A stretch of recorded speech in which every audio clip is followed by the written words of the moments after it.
Welcome back. Donc nous allons, dans cette dernière vidéo, faire un récapitulatif de ce que nous avons vu dans la vidéo précédente sur la modalité. Vous avez certainement remarqué dans la vidéo précédente qu'il y a certains modaux comme must, comme can, qui peuvent avoir des sens différents et qui peuvent être utilisés dans des cas différents de modalité pour dire différentes choses, pour mettre en place, pour signifier une modalité différente. Il y a différents sens donc à ces modaux. Alors, commençons par can, par exemple. Can, vous vous souvenez, c'est le modal qui, avant tout, sert à exprimer la capacité, être capable de faire quelque chose. Donc, on va dire I can swim, je sais nager, j'en suis capable. Can aussi, par abus de langage, je vous l'ai dit tout à l'heure, et dans le langage courant, sert à exprimer la permission. Can I open the window? D'accord? Ça, à éviter, c'est vrai qu'on l'emploie très souvent, mais bon, à l'écrit, etc., on va faire en sorte de ne pas se tromper, de ne pas avoir un niveau de langue trop relâché. Can't, maintenant, si on regarde, can't ou cannot. Il va exprimer l'incapacité, I can't speak Chinese, je ne sais pas. Il va exprimer également l'interdiction, you can't smoke in restaurants, vous vous souvenez dans la vidéo précédente. Il exprime aussi dans l'hypothèse l'impossibilité, it can't be him, il est impossible que ce soit lui, ça ne peut pas être lui, it can't be him.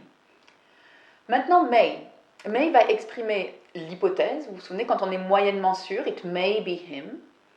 Et il va exprimer évidemment aussi la permission. May I open the window? Puis-je ouvrir la fenêtre? Me donnez-vous la permission, sous-entendu, d'ouvrir la fenêtre? Pas est-ce que j'en suis capable avec mes bras. Donc, mais deux sens, l'hypothèse moyennement sûre et la permission.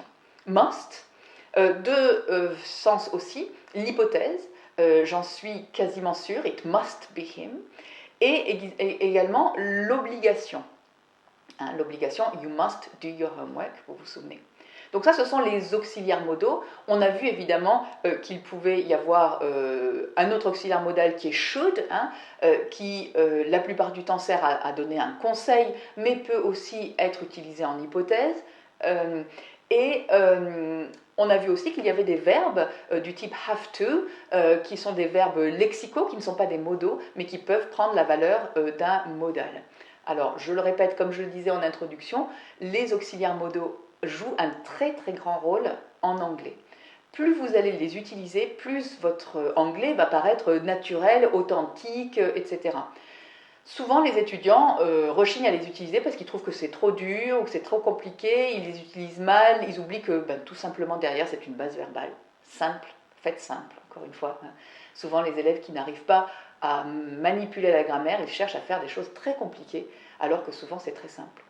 Donc j'espère que d'avoir revu ça va vous réconcilier, si on peut dire, avec les auxiliaires modaux, parce qu'ils sont d'une utilisation très simple. C'est très pratique quand on veut dire des choses. Plutôt que de dire « il se peut que »,« il se pourrait que », on va utiliser « may » par exemple. Ça va être très, très, très court et plus efficace. « Could », par exemple, ce genre de choses. Donc ils jouent en anglais un rôle très important et il faut que vous puissiez les maîtriser. Alors ce sont des auxiliaires, comme « do », comme did, comme have, parfois, etc. Donc ça veut dire que l'auxiliaire en anglais, je vous le rappelle, c'est celui qui aide, auxiliaire, c'est celui qui aide, qui soutient. Il soutient le verbe. Lui, pauvre verbe, il est trop faible en anglais pour prendre la négation en charge, par exemple, ou pour poser une question. En anglais, pour avoir une négation, I don't speak English, il faut qu'il y ait un auxiliaire, don't. Je ne peux pas avoir un not comme ça qui se balade tout seul.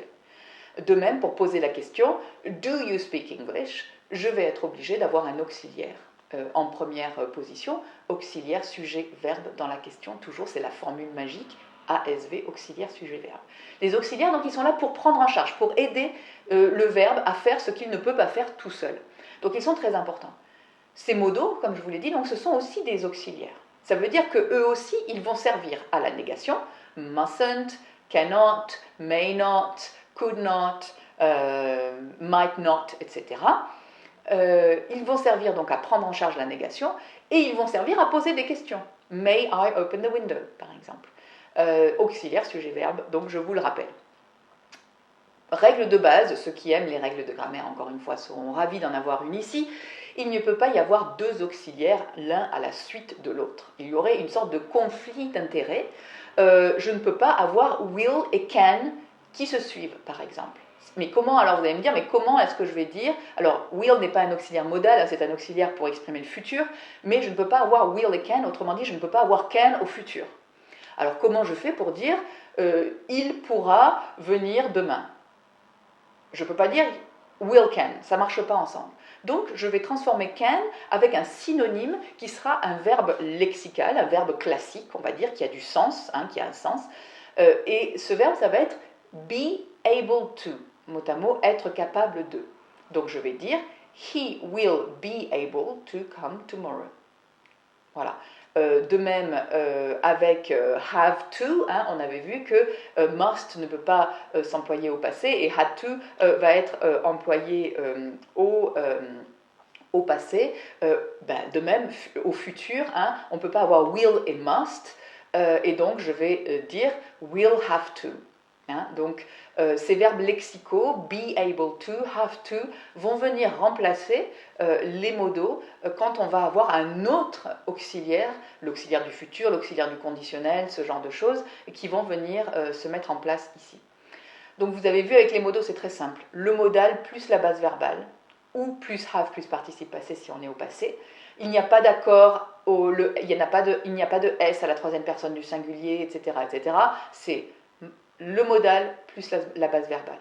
Très simple. Voilà ce que j'avais à vous dire.